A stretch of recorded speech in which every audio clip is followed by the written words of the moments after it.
Welcome to LearnToTrainSafely.com. This is another segment for female athletes and their parents to get a chance to hear from someone who's just been through what you're doing now as an adolescent. This is Suzanne Kaminsky through what you're doing now as an adolescent. This is Suzanne Kaminsky. She's from California. She played high school travel softball, went on to play at Harvard, and now is studying to get into the field of dentistry, hopefully as a dentist. Welcome. Thank you. So what we want to try to do is help these youngsters and help their parents gain some perspective from a female who's just been through it.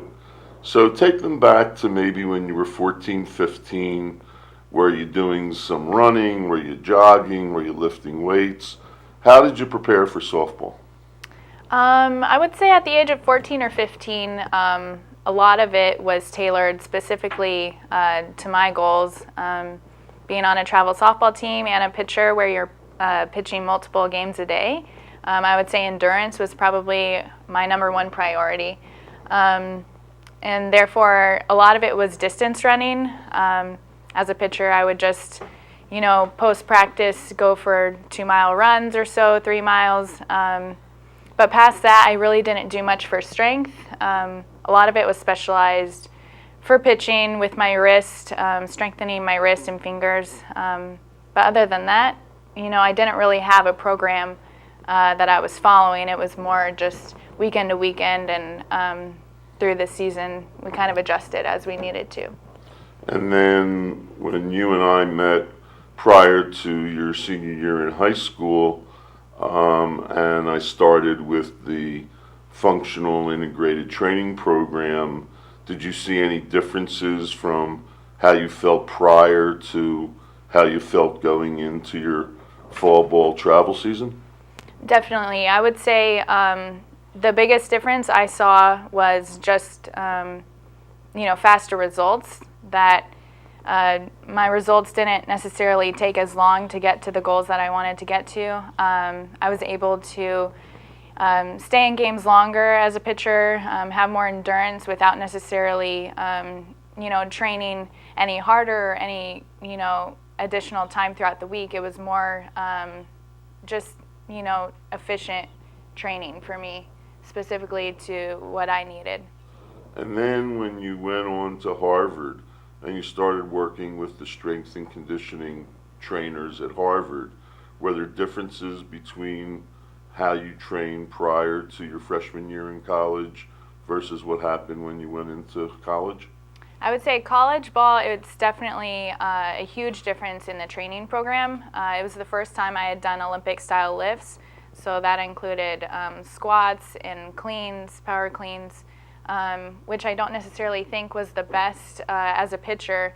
I liked using my levers with a long arm and long legs, and I think I was starting to bulk up too much. I don't necessarily think that was effective for my style of pitching. Some other types of pitchers, I believe, that is very beneficial, but not necessarily for me.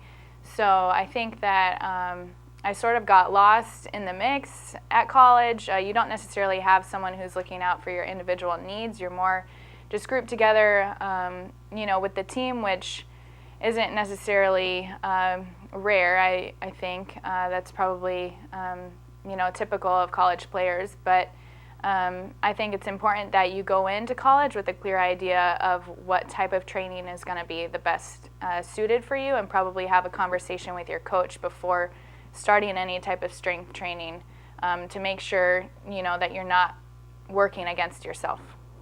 So you've always been a top student, and I've always stressed the importance of the student athlete, not the athlete student. Right. So the time management skills that you developed in high school, did you have to alter any of that when you went to college, or did you find it much more difficult to meet the demands of what was expected at Harvard versus what was expected at a top academic high school?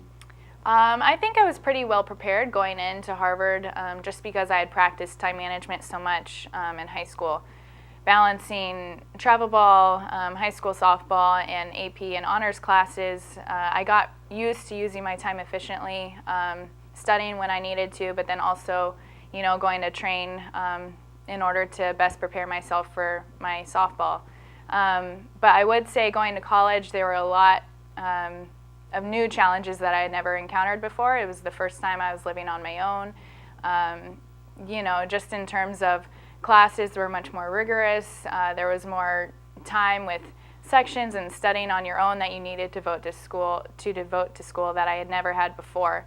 So I would just say that being efficient with my time became increasingly important as I had so much more responsibility going into college. So, did you find that in high school, if you had to stay up till 12, midnight, 1 a.m., suddenly that became 2 or 3 a.m., or were you able to stay within a good structure for, good sleep study cycles? Right. I think in college, your whole schedule is shifted forward a little bit. Talking to other friends, even Ivy League or non-Ivy League, I think, it's typical for the college student to stay up to 2 or 3, but then also, sleep in to 9 or 10 a.m. So, it may be different depending on your specific schedule. With sports, you may have early morning practices, but I just feel like my schedule shifted forward. But that necessarily I don't think was a good thing for me. I think I function better in the morning rather than late at night. So it's all about finding, your best times of day to study, to train. I think you need to work with that and your natural rhythm of your day. And everyone is different with that. So, some of my friends were better studying late at night, whereas me, I would rather go to bed and then wake up at, sometimes it was 4 o'clock in the morning to finish a project or a paper. But that's how I worked best. So I think that's important to figure out and then go appropriately.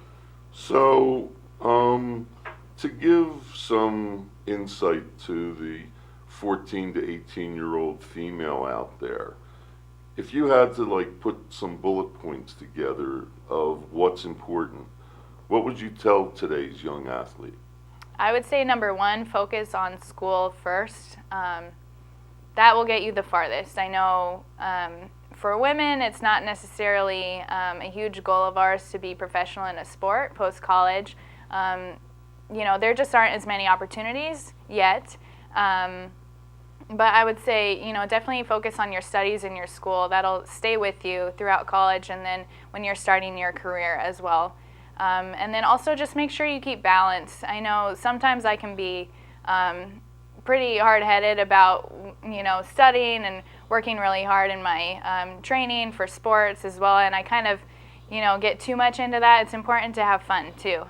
You are still in high school and you should enjoy the things that go along with that. Your friends and events and that sort of thing. So don't necessarily, close yourself off to just working and studying. It's important to have fun too.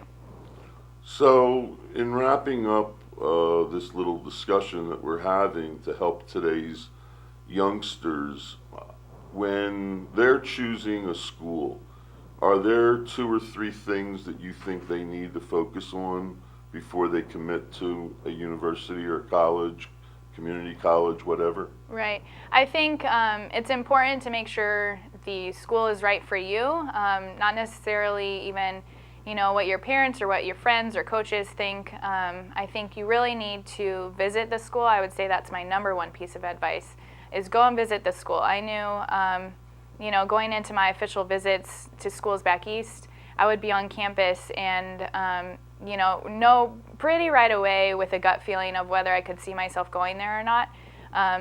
Some schools look great on paper, but when you're actually there, you don't think it's a good fit for you. So I think it's important to actually go visit the school and see if you can see yourself living there for 4 years, because that's a big chunk of your life that you'll be spending there. Well, thank you for visiting with us today, and I hope that you find this information helpful as you start going through the years and ultimately make your decisions about your post-high school education.